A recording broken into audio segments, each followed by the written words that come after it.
Je voulais montrer quelques fonctions et raccourcis nouveaux dans la nouvelle version de Blender ou bien qui remontent à quelques versions seulement. Alors tout d'abord, il existe de nouveaux raccourcis pour créer des keyframes.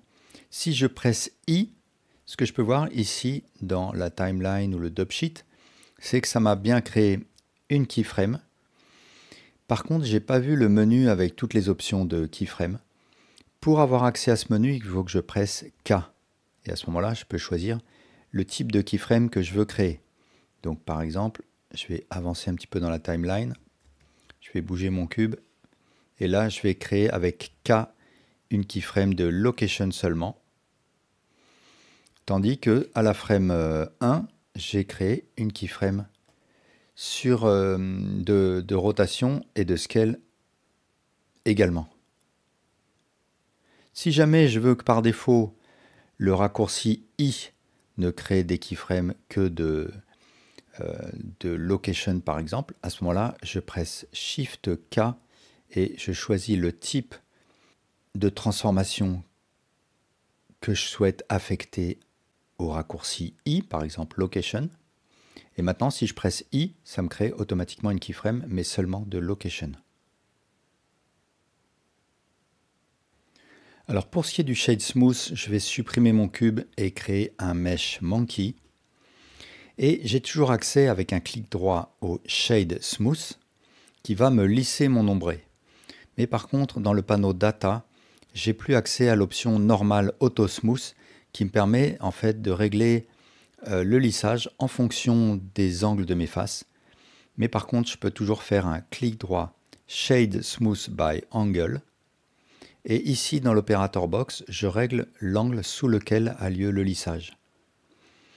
Et en fait, ce qui se passe sous le capot, là, en mode Edit, c'est que là où je souhaite garder un angle droit, ça va me créer un Mark Sharp. Donc le Mark Sharp, je peux aussi le créer manuellement avec un CTRL E, Mark Sharp. Là, j'ai tout sélectionné, donc si je fais un Mark Sharp, ça va marquer toutes les arêtes.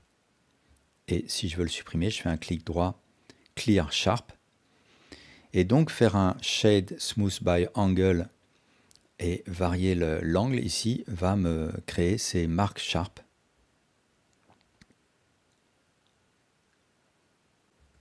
Donc là, je vais supprimer avec un CTRL E tous ces marques Sharp. Je vais faire Clear Sharp. Je vais utiliser une autre méthode qui est de passer par les modifieurs. Et maintenant, j'ai un nouveau modifieur. Donc sous Normal, j'ai le Smooth by Angle qui va en fait également me lisser en fonction de l'angle choisi. Par contre, cette fois-ci, ça va me créer aucun marque Sharp. Et si je veux utiliser ce modifieur, il faut bien penser d'abord à faire un Shade Smooth.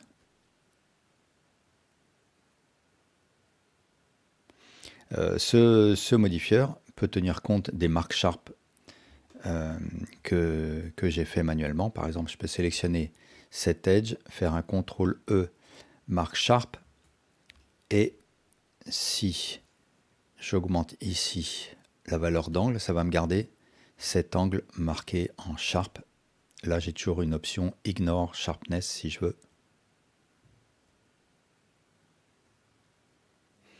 Un raccourci qui existe déjà depuis plusieurs versions, c'est le Alt Q qui va me permettre de basculer d'un objet à l'autre tout en restant dans le même mode.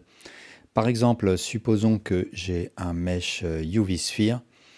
Je vais dupliquer cette sphère et je veux sculpter celle-là. Donc je vais passer en mode Sculpt et je vais commencer à sculpter. Et ensuite, j'ai envie de sculpter cet objet. Donc normalement, il faudrait que je repasse en mode Objet. Je sélectionne cet objet, je bascule en mode Sculpt et je sculpte. Et bien, avec le Alt Q, je vais pouvoir, en sculptant cet objet, sélectionner celui-là avec Alt Q, donc, ce qui va éclairer cet objet. Et là, maintenant, c'est cet objet que je peux éditer. Et là, bien sûr, je ne peux plus éditer celui-là à gauche, sauf en refaisant un Alt Q. Et ça, c'est valable dans tous les autres modes. Donc, par exemple, je suis en mode Weight Paint et je suis en train de créer un vertex group sur cet objet. eh bien avec Alt Q, je bascule sur cet autre objet, je crée mon vertex group. Une option qui va me permettre de facilement faire un snap d'un vertex d'un objet vers un autre. Donc supposons que j'ai deux cubes là. Je veux que ce vertex snap sur celui-là. Eh bien, je sélectionne ce cube, je presse G et ensuite je presse B et ça me permet de déterminer quel est le vertex que je souhaite snapper, que je souhaite coller. Donc je clique sur celui-là et ensuite je bouge mon objet et jusqu'à le snapper sur le vertex que je souhaite sur l'autre objet.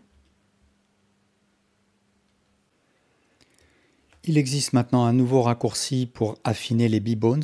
Donc je vais créer une armature. Et en mode Edit, je vais subdiviser, donc clic droit, Subdivide. Ici dans l'opérateur box, je vais par exemple subdiviser 2 fois. Et pour afficher mes bones sous forme de B-bone, je vais dans le panneau Data et sous Viewport Display, au lieu de Display as Octaedral, je vais choisir B-bone. Et je peux sélectionner le ou les B-bones que je veux. Et pour les affiner, c'est Alt, Ctrl, Shift, S.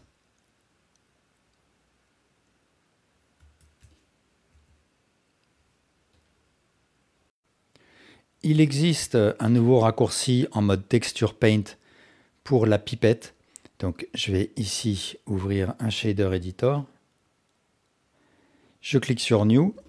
Je garde le Principled BSDF sélectionné et je presse CTRL T pour créer ces nodes. Ici, je clique sur New et je vais aller choisir une couleur, par exemple un orange. New Image. Ici, je vais me passer en mode Material Preview. Avec CTRL Tab, je vais passer en mode Texture Paint. Je sélectionne la première brosse. Si je ne vois pas mes paramètres, là, il faut que je fasse un clic droit sur la barre du haut et Header, Show Tool Settings. Et par exemple, je vais choisir une couleur orange et je peins sur mon objet. Si je veux récupérer le jaune, eh bien, je fais un Shift X au lieu du S.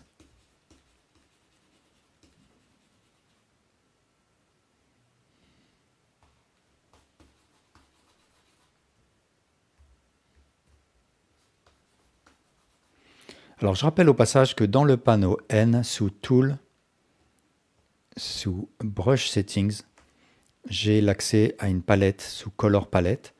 Je vais créer une nouvelle palette, je clique donc sur New. Et ici, je peux cliquer sur le petit plus qui va rajouter automatiquement la couleur actuellement sélectionnée. Donc si je fais Shift X sur mon vert, je peux cliquer sur le plus, ce qui va créer une nouvelle couleur dans ma palette, le vert. Et ainsi de suite, je peux créer une nouvelle couleur. Et là, la changer. Et hop, je peux faire un drag and drop comme ça.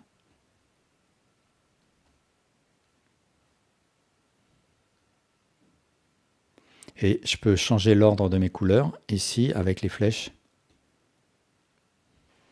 Voilà, merci pour votre attention.